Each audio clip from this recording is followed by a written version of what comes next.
The mimosa tree is known for its beautiful fan-shaped pink flowers.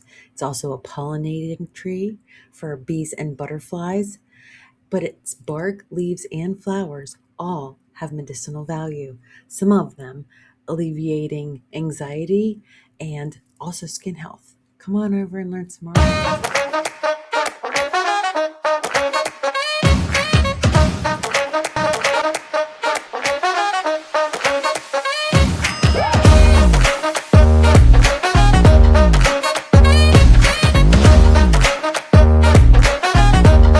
Hey everybody, it's Rachel with the Herbalist Garden. How are you today? I am good. There's been a lot of changes in my life and it's okay. And we're going to talk about mimosa today. The mimosa tree, Albizia julibrissin. Brissin? Julibrissin. I got that one. I had to listen to the pronunciation of it. Here's my disclaimer. I am an herbalist. I am not a doctor. Do your own research. Super important. I can't give you every piece of information that there is to find. I do my best and keep it in a timely manner. I offer you the links in the description below so that you can do your own research above and beyond what I did, because there's a lot. There's a lot to know about mimosa. I pick and choose what I deliver to you, but I can't give you everything. That's for your own research. Thank you. Mimosa, Albizia julibrissin. Okay? It is, well, let's find out. I have my notes over here on the screen. I will be often reading from them because I need to be able to accurately give you the information. A lot of it comes from my own experiences. A lot of it comes from research. Do your research. So, it's a sweet and sour, drying, aromatic, and all that's how it tastes and smells, I guess. The bark is more acrid than the flowers. It acts on the heart and liver systems. It's a mood stabilizer. It's calming, sedative, anti-inflammatory, and analgesic. Pretty cool. In vitro studies document the anti-cancer activity about it in the various julibriscides, julibriscides, the chemical compounds that are in it that make it medicinal or not. Again, so it can fight against numerous cancer cell lines. The herb is often marketed for relieving anxiety, depression, and stress. The herb is available from commercial manufacturers, and most common dosages forms are common forms of liquid and capsules. So it can be taken like 3 to 6 milliliters of 1 to 2 mimosa liquid extract daily, or one capsule 3 times a day with meals. But like they're different per manufacturer, per where you can get it. There's powders, there's teas, tinctures, all of those things are available. We're going to get more of that down below. So the mimosa tree, scientifically known as Albizia julibrissin. It's native to the Middle East and Asia, and it derives its name from the Greek word mimos, meaning mimic. As its leaves respond to touch, folding and drooping like a hand in motion. The leaves has a rich history dating back to ancient times, when it's cultivated for its ornamental beauty and valued for its medicinal properties. So, medicinally, people normally use it for grief, depression, insomnia, PTSD, emotional trauma, calming and lifting spirits and emotions. It helps heal joint and connective tissue injuries, lessens pain, swelling, and inflammation. We're going to go through all of it. The blossoms, the flowers, have been known to help with Well, we already said depression, adrenal fatigue as well, balancing emotional sensitivity and melancholy, promoting a sense of calm and relaxation, we said that, supporting healthy sleep, treating symptoms of a sore throat, healthy memory function, and lightening a heavy heart. All these things are things that we don't necessarily think of, but they're all like symptoms of melancholy, depression, PTSD, any sort of trauma. And mimosa can help with that. Um, so we know it reduces anxiety, improves sleep, it enhances mood. It is called the tree of happiness for its ability to uplift mood and reduce emotional stress. So supporting cognitive function is important. Promotes healthy digestion, reduces inflammation, respiratory health, skin health, stress induced fatigue. Sounds like I need mimosa. I actually have always wanted to plant a mimosa tree, but things didn't really, tree wise, didn't really grow well in my yard. So anytime I would try, whatever. I have a lot to learn still on trees.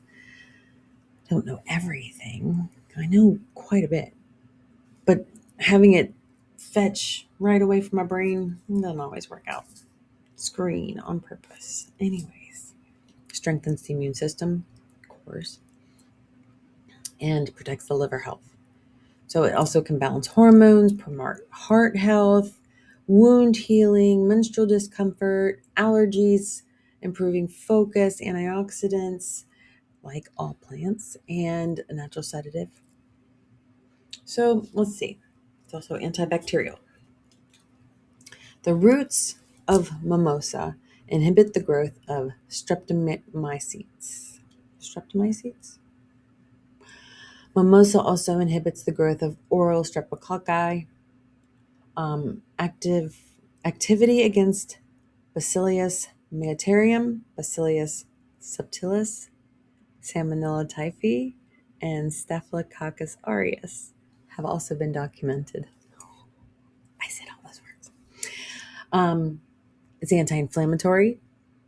A mimosa ethanol bark extract at 5 to 20 milligrams exhibited dose-dependent anti-inflammatory activity against ear edema in mice.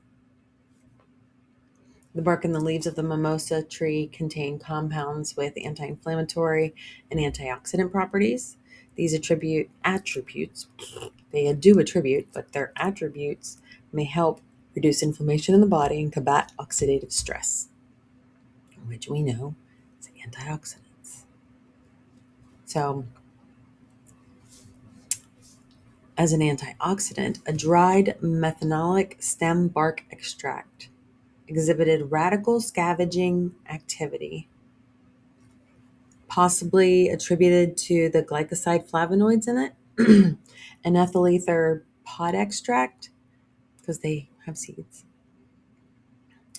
exhibited greater antioxidant activity compared to an extract made with petroleum ether. And that's what they put in the vaccinations.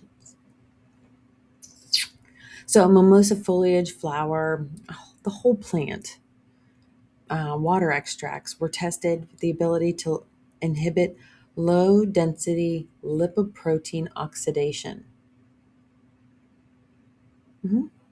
The foliage water extracts exhibited the highest inhibition, standardized to 2.5 something. It's the thing.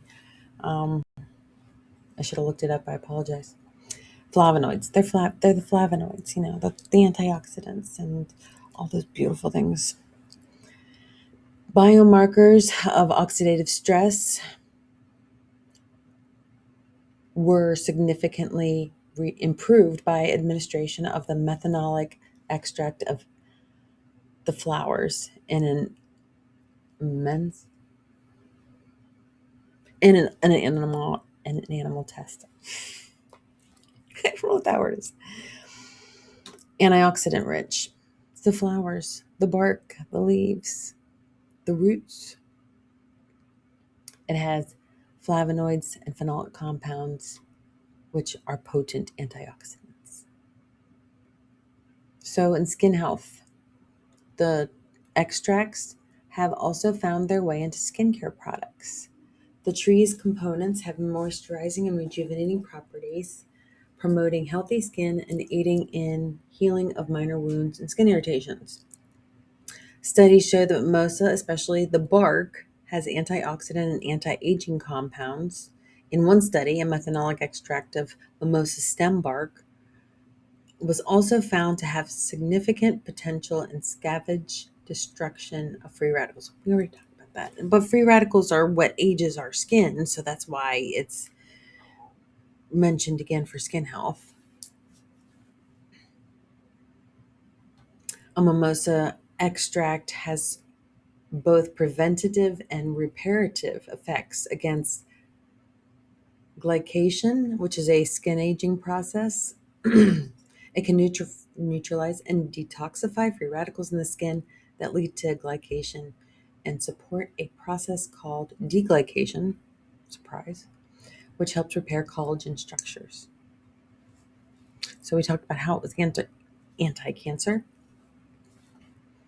Um, One of these days, I'll do a whole entire video just on that concept and how that actually works.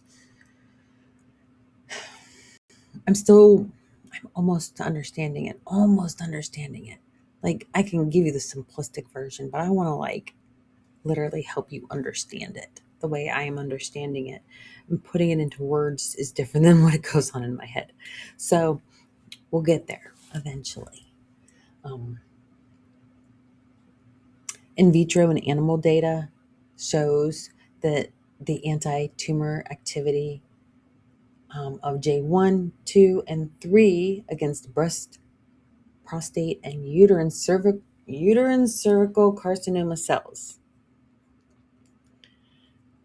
The julibricides, J8 and J13, from an ethanol extract of stem bark showed cytotoxic activity against hepatocarcinoma cells at 100 micrograms. So there's a whole study here, and you can find that on one of the websites that I have linked below in the description. There's a lot in here. Basically, how it proved that the stem bark powder or tinctures or extracts were successful in killing cancer cells. A study in rats pretreated with mimosa documented anxiolytic-like effects, potentially mediated by changes in the serotonergic, I can't say that word. Basically, the serotonin part of our nervous system. Another study in chronically stressed rats found that mimosa alleviated stress-induced growth inhibition and regulated monoamine neurotransmitter levels in the brain. Meanwhile, in a sleep deprivation memory loss model, a pre-treated with mimosa extract improved 3-hour memory impairment without affecting learning and memory in the non-sleep deprived group. There's a lot. You can go and check it out because it's just a lot of big words and lots of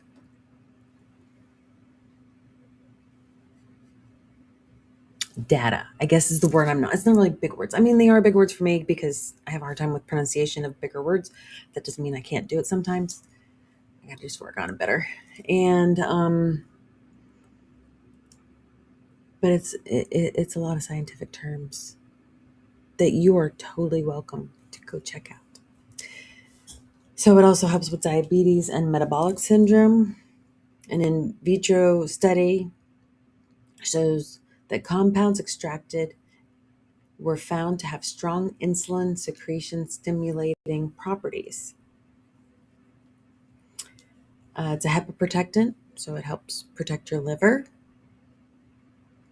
It significantly reversed free fatty acid induced lipogenesis in hepatocytes in vitro.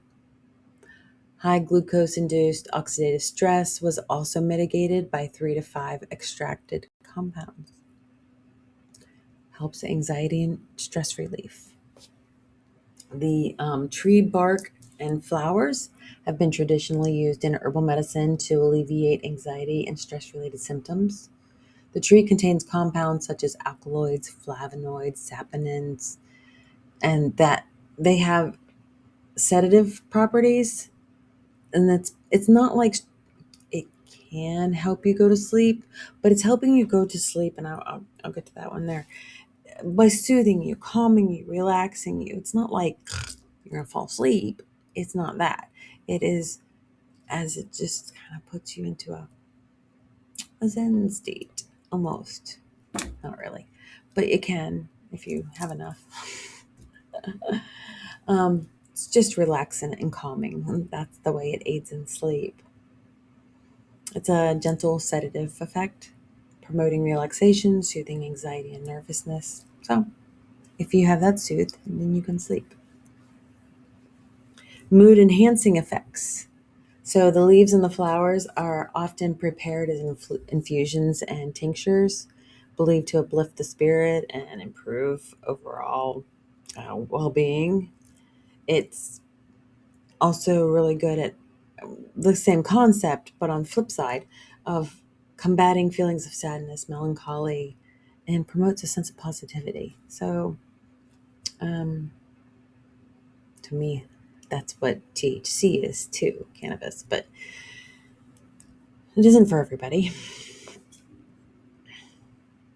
So, as I said, it's also a sleep aid, basically designed to just soothe your nervous system so you can, it facilitates restful sleep, promotes refreshing wake up, not like a sleeping pill at night that can make you feel groggy in the morning if you haven't slept it off completely. This is supposed to help you wake up refreshed. Now, personally, I have not tried mimosa. This is one I have not tried specifically, but I've always wanted to. I wanted to plant the tree in the yard. That didn't work. I can't. They're all the trees that I find are on people's properties, and I don't know those people. I ain't going and knocking on their door and say, "Can I have some of your mimosa flowers?" Because who knows if they got pesticides, and they wouldn't necessarily tell me, and then I'd sound like this quack. But I kind of do anyway. But that's okay. It's a quirky quack. Anyway, um, I would like mimosa. I don't want to purchase it. There's so many mimosa trees around here. I just want some. I just want some. I just want to forage from it. I don't need to own one because now I can't. So, with wound healing and circulatory support, the bark has long been regarded as one of the most important herbs in pharmacopoeia in traditional Chinese medicine for treating external trauma and injuries. Taking the bark internally and applying it externally promotes blood circulation, reduces pain, swelling, aids in regeneration of flesh and bone. It'll help regenerate bone in fractures and flesh and injuries and breaks and all that fun stuff. The high concentration of organic compounds, saponins, polyphenols, and tannins in the bark makes it antimicrobial and wound healing with a marked curing effect on second and third degree burns. That is something I need to tell somebody. So it has more medicinal value, but these were the ones that have been proven, okay, um, in studies. So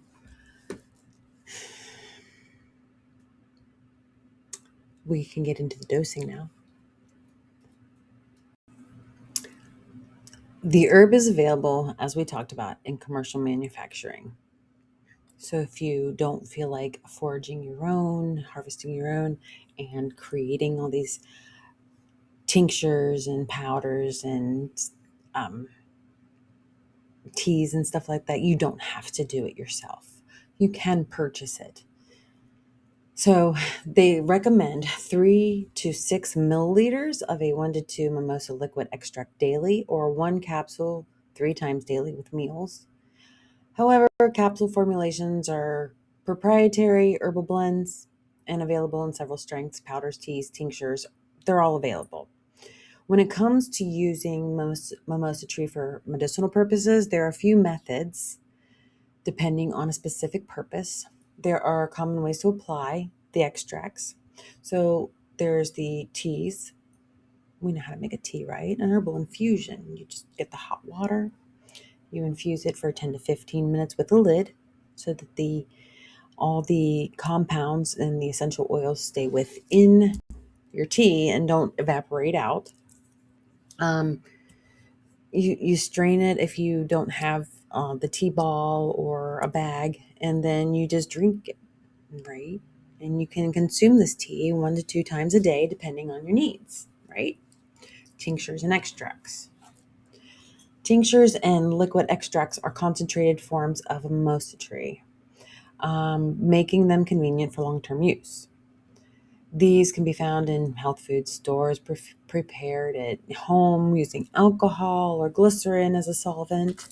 Um, and those you would have to do some experimenting and some science and some math to figure out what your dosing and your usage is based on what you have put in to each of those things.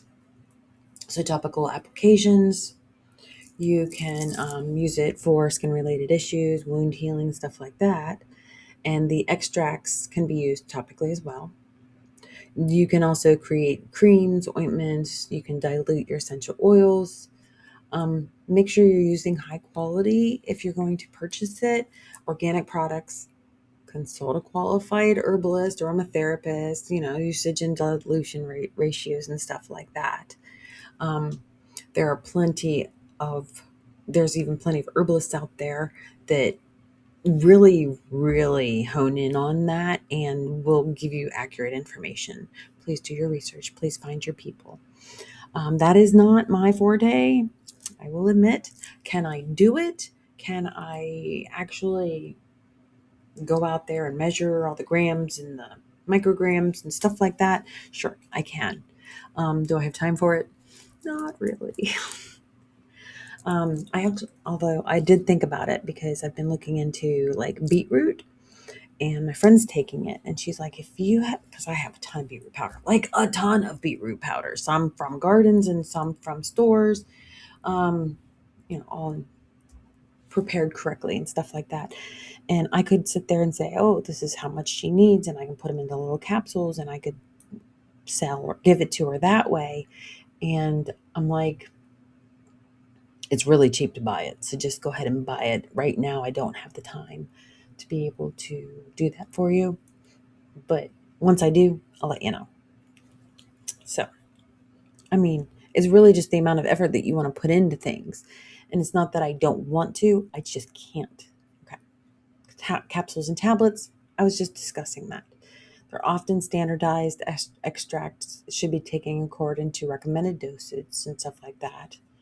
Essential oils derived from the flowers or the bark can be used in aromatherapy. It can be diffused into a room, diluted with carrier oils for massage or skincare. Make sure you do a patch test because some people can be allergic to things.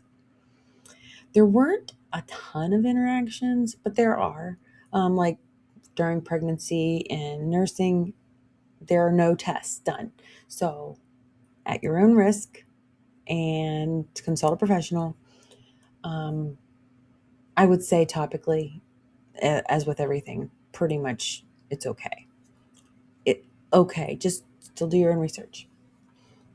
Um, so if you're taking mimosa with like an anti-cancer, an anti-inflammatory, an antidepressant, antibacterial meds, you need to pay attention, because while some herbs are mild enough to facilitate the healing process or whatever the pharmaceutical is doing, mimosa is not that gentle. It actually can legit fix things. So if you're on any of those types of medicines, avoid mimosa. If you are not and you think that you need those, mimosa might be for you. That's pretty much the only interactions. So if anything, you're taking any pharmaceutical that does what mimosa does, you can't do mimosa. It needs to be on its own. It is not supplemental to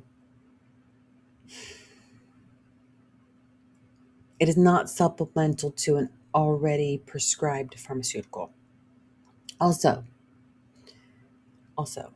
if you just like the tea, you can have it. It's not going to hurt you in the short term. Remember, herbs are not to be taken every single day of your life. They are not sustainable. Like, they're not designed to sustain you. They are designed to heal you. So go for just like for this one. It depends on what you're dealing with. You could also make formulations and add mimosa into like a sleep aid, or formulate it for skincare purposes, because we've talked about a lot of herbs that are really good for skin health, anti-aging and stuff like that. Just, but if you like the tea and you have the tea, drink it. Just don't have it medicinal dosages, basically. Again, mimosa, Albizia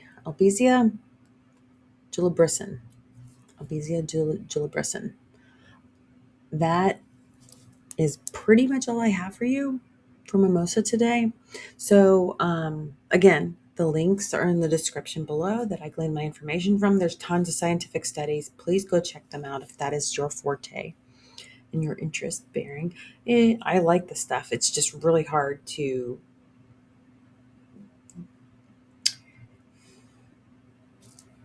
give you guys the information. I wanted a better word.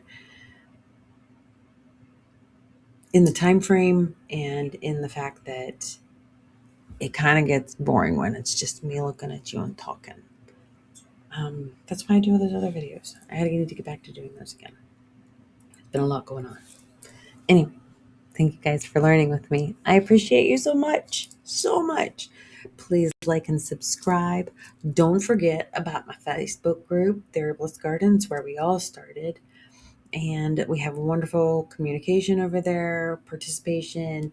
We have a Share Your Business Day. We have everybody posts herbs and all the different things about the herbs, to have it on hand. We ask questions, we share things. It's just great. I really, really like my group. We have some really awesome moderators too. Yeah, like and subscribe. Thanks for learning with me. I hope you guys have a wonderful day.